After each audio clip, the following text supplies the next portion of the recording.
Mini কাজিৰঙাত পৰিণত হৈছে পূব মাজুলী। মাজুলীৰ বিভিন্ন অঞ্চলত বন্যজন্তুৰ বিচৰণ, বন বিভাগৰ সতৰ্কবাণী।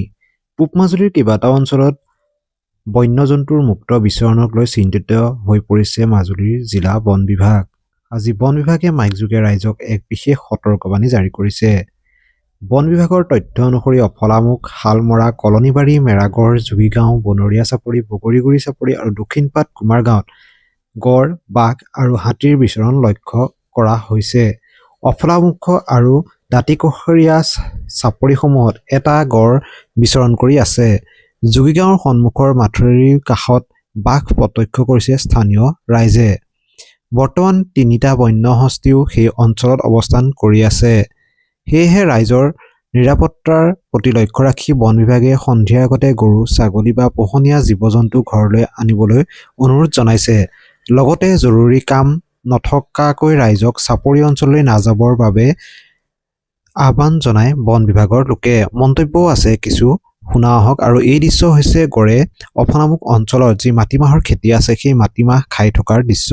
লগতে যিসমূহ ৰবি শস্য আছে সেই ৰবি শস্যসমূহ এই গড়ে অনিষ্ট কৰিছে বুলি জানিবলৈ দিছে স্থানীয় ৰাইজে। আজি এই যিটো গড় আছে এতিয়া আজি গড়টো 3 বছৰ হ'ল। ইয়াত আপোনাৰ ঢাপাক গাঁও, অফলামুখ বা আমাৰ জুগিগাঁও, কলনীবাৰী, মেৰাগড় ইয়াতে বিচৰণ কৰি আছে। গড়টো আজি 3 বছৰ যোৱাই নাইকিয়া। 10 দিনমান আগলৈকে ঢাপাক গাঁৱৰ মানে কমলাবাৰী ঘাটৰ ওচৰৰ সেইটাতে বিচৰণ কৰি আছিলে। গড়মূৰ ৰেঞ্জৰ ষ্টাফে প্ৰতিদিনে পহৰা কৰে আৰু আমি আজি 3 দিনমানৰ আগত গম পালোঁ গড়টো ইয়ালৈ আহিল। তাত ঘাঁহৰ সংকট হ'ল, ইয়ালৈ আহিলে ইয়াতে 2-3 ঘৰৰ মাটিমাহ আছে, আলু-চালু কৰিছে আৰু আমাৰ সঘন বন বিভাগৰ লগত ইয়াৰ মানে ৰাইজৰ লগত আমাৰ সহযোগিতাটো হৈ থাকে। সেইকাৰণে আমি আজি গড়টো অহাৰ পৰা আমি সহযোগিতা আগবঢ়াই পেলাই ৰাতিপুৱাও আমি গড় চাওঁ, গধূলিও আমাৰ বন বিভাগে জেঙেৰা ৰেঞ্জৰ ষ্টাফে আমি পহৰা কৰি থাকোঁ।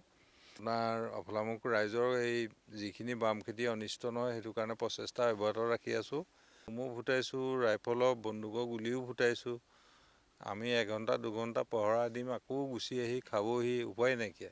আজি ৰাতিপুৱা আমি মানে এইঠাইত পাইপলাইন আছে, এইপিনে বন্দৰৰ কাম চলি আছে আৰু মানে তাত আমি পাইপলাইনলৈও ফোন কৰিছোঁ, বন্দৰৰ মানুহলৈও ফোন কৰিছোঁ। আমি বাঘৰো ফুটপ্ৰিণ্ট পালোঁ, আমি আপডেট অফিচাৰলৈ দিছোঁ। বাঘটোও সোমাই আছে। বাঘটো এতিয়া কথাটো হ'ল কি, এইটো আপোনাৰ টিকিৰাই চাপৰিৰ পৰা আহি দেউতী চাপৰিৰ পৰা আহি আজি অফলামুখত পালোঁ। বাঘটো কোন দিশত গৈছে ধৰিব পৰা নাই। খোজ পাইছোঁ আৰু ৰাইজক আমি সজাগতা কৰিছোঁ। VDB গামবুঢ়াক আমি জনাইছোঁ যে ৰাতিপুৱা চাপৰিলৈ অহা বা মাছ ধৰিবলৈ অহা, গৰু গাই খেদিবলৈ অহা অকণমান সাৱধানে যাব। মানে বাঘটো গড়টোৰ কথাটো বেলেগ, কিন্তু বাঘটোৰ কথাটো হ'ল কি অকণমান অসুবিধা। এক্সিডেণ্ট মানে এই এতিয়া কালি ফেৰীঘাটত ওচৰতে আমি গড়ৰ খোজ পাইছোঁ। এতিয়া সেই লেডিজসকল সেই ঠাইত হাবিৰ ওচৰত মানে পেচাব কৰিবলৈ যায়। আমাৰ ষ্টাফেও কৈছে যে আপোনালোকে ভিতৰলৈ সোমাই নাযাব, ইয়াত গড়ো আছে, বাঘো আছে। আজিও আমি কৈ থৈ আহিছোঁ। কিন্তু কথা আমাৰ নদী কাষৰীয়া ৰাইজৰ এটা মানে এইটো কি সমস্যা, মানে এটা মানে চলি অহা আজি বহুত দিনৰ পৰা চলি অহা এটা মানে এৰাব নোৱাৰা সমস্যাত পৰিণত হৈছে বুলিয়ে ক'ব লাগিব। যিহেতু হাতী আহে, হাতীৰ পিছত গড়, গড়ৰ পিছত এতিয়া আকৌ বাঘ আহিছে বুলি আমি গম পাইছোঁ। ইয়াত মানে ফৰেষ্টৰ কৰ্মী সকলো আহিছে, তেওঁলোকে প্ৰচেষ্টা কৰিছে খেদিবৰ কাৰণে। এতিয়া তেওঁলোককো জগৰ দিব নোৱাৰে কাৰণ এতিয়া কুঁৱলী পৰিছে। কুঁৱলীত ইমান দূৰ আগবাঢ়িও যাব নোৱাৰি আৰু গাঁৱৰ ৰাইজেও তেওঁলোকক সহায় সহযোগ নকৰাকৈ থকা নাই, কৰিছে গাঁৱৰ ৰাইজেও। কৃষি পথাৰ নষ্ট কৰিছে মানে আমাৰ মানুহবোৰ বিশেষকৈ কৃষিজীৱী, ব্যৱসায়িক সূত্ৰে যাব লাগে। পুৱাতে উঠি গড়ে আহি এতিয়া মাটিমাহ, আলু, কচুৰ পৰা আদি কৰি যিবোৰ আমাৰ শস্য কৰা হৈছে সেইবোৰ অনিষ্ট সাধন কৰিছে।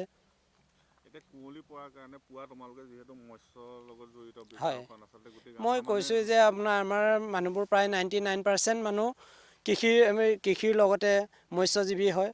তেওঁলোকে মানে পুৱাতে উঠি যাব লগা হয়। এতিয়া তেওঁলোক যাব নোৱাৰা হৈছে কাৰণ গড় কোন মুহূৰ্তত ক'ত ওলাই যাব কোনেও এইটো ধৰিব নোৱাৰে। বাঘো ওলাইছে। একদম ভূতৰ ওপৰত দানৱ পৰাৰ এটা পৰিস্থিতি মানে উদ্ভৱ হৈছে।